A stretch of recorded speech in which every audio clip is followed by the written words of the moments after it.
अस्सलाम वालेकुम नाज़रीन, आप देख रहे हैं ZH एंटरटेनमेंट। मैं हूं ज़हीर अहमद। नाज़रीन, आज हम कुछ ड्रामों की बात करेंगे। उसमें 22 कदम की अगली किस्त है। नौरोज़ के ऊपर हमने बिल्कुल बात नहीं की थी और शनास के ऊपर भी बात नहीं की थी। और उसके साथ हम आपको व्यूअरशिप भी बताएंगे। अभी यूट्यूब के ऊपर जिस तरह हमने वादा किया हुआ है कि आपको TRPs जो मेन चैनल के ऊपर जब ड्रामा चलता है टीवी के ऊपर, कंप्यूटर पे नहीं, यूट्यूब पे नहीं, बल्कि जब टीवी पे ड्रामा चलता है तो वो उसकी TRPs कितनी होती हैं और उसकी रेटिंग क्या है, उसी रेटिंग के हिसाब से ही ऐड मिलते हैं। उस ड्रामे को बिजनेस मिलता है, महंगे ऐड मिलते हैं, ज़्यादा ऐड मिलते हैं, वो भी हम आपको बताया करेंगे। लेकिन आज हम यूट्यूब के हवाले से व्यूअरशिप बताएंगे और थोड़ा सा हम ये बताना चाहेंगे कि जो ग्रीन के अभी तक ड्रामे हैं उसमें यूट्यूब के ऊपर जो सर फहरिस्त है वो काबली पुलाव है और उसके साथ साथ तुम्हारे हुस्न के नाम है। ये दो अच्छे जा रहे हैं। इडियट की भी व्यूअरशिप अच्छी है, जिंदो भी ठीक जा रहा है, लेकिन शनास और जीवन नगर की व्यूअरशिप अभी कोई उस तरह से बनी नहीं है। हम पहले डिस्कस करते हैं। तीसरी किस्त लगी 22 कदम की कल रात को, उसको अभी ज़्यादा टाइम नहीं हुआ लगे हुए, उसकी हम व्यूअरशिप भी आपको बताते हैं। लेकिन 22 कदम में स्टोरी जो है वो बड़ी बिल्टअप, उसका इंट्रोडक्शन ठीक है। तीसरी किस्त है, थोड़ी सी स्टोरी इस तरह पता चलता है जिस तरह ये स्लो चल रही है। ड्रामा बहुत अच्छा है, मैंने जिस तरह पहले बताया था।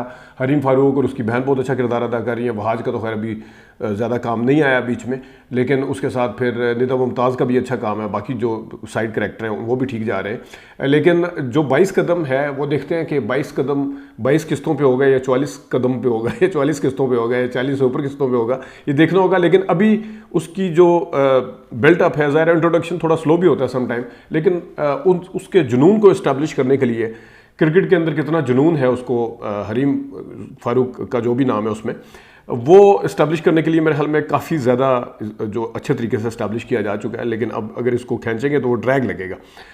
इस किस्त के अंदर जहाँ वहाज का किरदार थोड़ा सा ज़्यादा सामने आया है और उसके साथ उनकी जो अलीज़े जो उनके साथ क्रिकेट खेलती है, जो फैमिली बिजनेस पार्टनर है आपस में, तो वो उनका किरदार भी बीच में आया है। वो पहली दफ़ा आई है। और इसके साथ जो उस लड़की के वालिद हैं अलीज़े के, जो उनके साथ है, वो भी पहली दफ़ा आए हैं।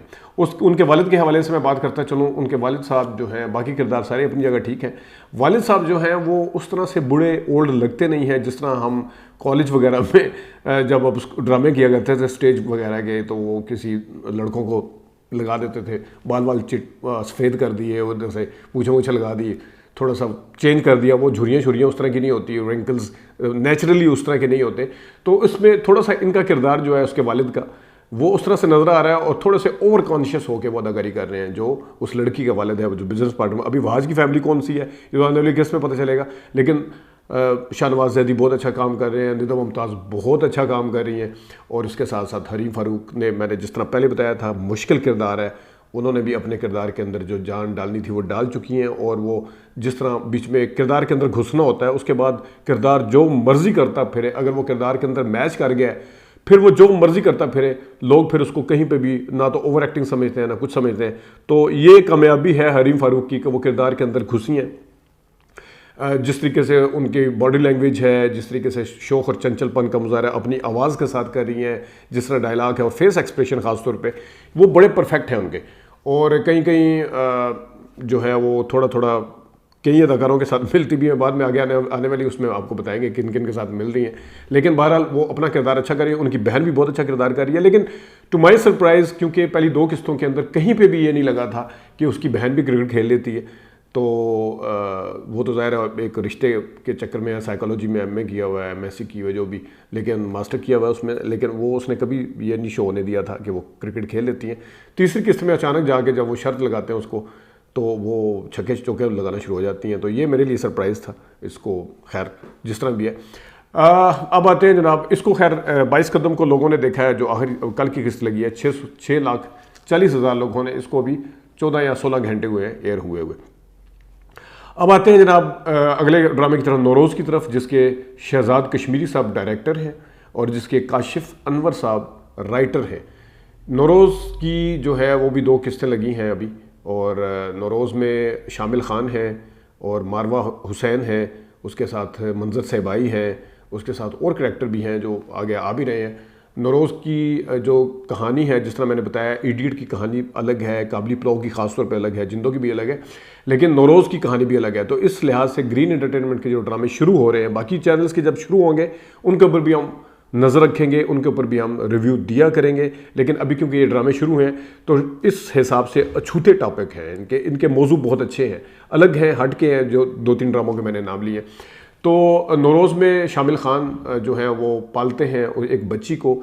एक बच्ची जो है वो सारी ज़िंदगी उसने सूरज की रोशनी बाहर नहीं देखी, बाहर का माहौल ही नहीं देखा। होता है खाने में 20 साल की हो जाती है, लेकिन वो बाहर का माहौल उसने नहीं देखा। इस तरह की मैंने एक अंग्रेज़ी फ़िल्म देखी थी जिसमें जो बच्ची थी वो पैदा होती है अंदर ही, और वो उसको फिर जब बाहर निकालते हैं, बड़ी होती है, तो वो बाहर निकलने का जो सीन था वो भी बहुत ज़बरदस्त था। खैर, इसमें शामिल खान जो है वो फिल्मों के बरअक्स ड्रामों में खा इडियट का किरदार है, इडियट में इनका जो किरदार है इडियट ड्रामे में, और खा इसमें किरदार है नौरोज़ में, बहुत अच्छा किरदार अदा कर रहे हैं। फिल्मों में जिस तरह मैंने आर पार्क में भी आपको बताया था, या लड़की पंजाब में जो भी आए थे, फिल्म में के अंदर ही, ड्रामों के अंदर अलबत्ता ये सूट करते हैं। हालांकि मुश्किल किरदार है, अच्छा कर रहे हैं बहुत। मंजर से भाई साहब हैं, उनके सामने अदाकारी करना वैसे ही एक काम है मुझे, इसलिए मेराज साहब ने भी बताया था कि मंजर से भाई साहब के सामने डायलॉग बोलना भी बहुत बड़ा काम होता है। तो ये इसमें आगे जाके ज़ाहिर है मज़ीद इनका काम आएगा। लेकिन जो बात है मारवा की, मैं सम्मी मैंने देखा था इनका पूरा ड्रामा, इस ड्रामे और उसको लगे हुए मेरे 4-5 साल तो हो गए होंगे। इस ड्रामे में वाकई एक अपनी अपीयरेंस के हिसाब से अगर देखा जाए, जितनी एज दिखाना चाह रहे थे उतनी है। हालांकि मारवा की यकीनन ज़्यादा होगी अपनी हरकतों की वजह से। अगेन बॉडी लैंग्वेज, जिस तरह वो अंदर भागती हैं, फिर रस्सी टापती हैं, तो वो सारा कुछ उसके हिसाब से, फेस एक्सप्रेशन ख़ास तौर पे कहीं पे भी वो ज़्यादा नहीं लगती, वो इतनी ही लगती हैं जो 20 साल की उम्र की दिखाने की कोशिश की जा रही है। उन्होंने बहुत अच्छी एक्टिंग की, ख़ास तौर पे जिस वक्त पहली दफ़ा वो बाहर का माहौल देखती हैं, आके सूरज को देखती हैं, पहाड़ को देखती हैं, रोशनी देखती हैं, वहाँ पे उनकी एक्टिंग बहुत ज़बरदस्त है, बहुत ज़बरदस्त है। एक आध जगह पे वो किरदार से थोड़ा सा निकली है, थोड़ा सा राइटर को भी देखना चाहिए, जहाँ पे वो इंटरनेट कहती हैं, और थोड़ा सा अपने डायलॉग डिलीवरी में वो वाला जो पिछली कंटिन्यूटी थी उसको थोड़ा सा उन्होंने तोड़ा है। वो मैं, अगर आप कहेंगे तो मैं आपको दिखा भी दूंगा। बाकी चले, मैं बेनिफिट ऑफ डाउट देता हूँ कि हो सकता है कि उनकी जो जिस माँ ने पाला, बायोलॉजिकल वालदा नहीं, जिसने पाला है, वो हो सकता है अपने खावंद के साथ, या इनका जो मुंह बोला बाप है, जो भी शामिल खान जिसने पाला है, उन्होंने हो सकता है इंटरनेट का कभी जिक्र किया हो, वरना वो उसको कुछ पता नहीं है। खुद वो दिखाते हैं डिजिट होता है, फ़ोन पहली दफ़ा दिखाते हैं, तो जब फ़ोन का कीपैड पहली दफ़ा दिखा रहे हैं कि ये 2 है, ये 8 है, खैर वो नंबर के ऊपर भी उन्होंने कोई कोड नहीं लगाया था, मोबाइल का कोड उन्होंने मोबाइल टू मोबाइल फ़ोन इस तरह डायल किया है जिस तरह एक लोकल कॉल डायल करते हैं। नहीं, लोकल कॉल में भी आपको अगर पिंडी का नंबर मिलाना 051 मिलाना पड़ता है, लाहौर का मिलाना तो 042 मिलाना पड़ता है, लेकिन इसमें कोई नहीं, सीधे 840 फलाना फलाना, तो वो 0300 0321 0301 इस 0333 कुछ अगर इस तरह का कोड भी लगा दिया जाता तो बेहतर था। खैर, ये बारीकियाँ हैं। तो जिसको अभी डिजिट मिलाने का बताया जा रहा है कि ये 2 होता है, ये उसको इंटरनेट का पता, कहती वो गो के इंटरनेट है, लेकिन वो इंटरनेट का उसको पता है। चलो बेनिफिट ऑफ डाउट दे देते हैं, हो सकता है कि डिस्कस हुआ हो, हालांकि उसको दिखाया नहीं इस तरह का। आगे थोड़ा सा एक और चीज़ है, जिस वक्त ये उनको निकालते हैं सुबह के टाइम, फिर मंजर से भाई का बंदा देख लेता है, वो आगे जाके बताता है कि वो लड़का जो शामिल खान का जो भी नाम है, कि वो एक लड़की को लेके जा रहा था। तो जब वो मंजर से भाई सब इसके पास आते हैं तो ये घबरा जाते हैं। शामिल खान ज़ाहिर है उसको बस में बिठा के आए होते हैं वैगन में इस्लामाबाद जाने के लिए, तो घबरा जाते हैं, लेकिन फ़ौरन कहते हैं मैंने वॉशरूम जाना। वॉशरूम जाके ये सिम तोड़ते हैं, सिम को चबाते हैं, और ताकि उसको पता ना चल जाए कि फ़ोन है मेरे पास, या सिम है, या किसका नंबर है।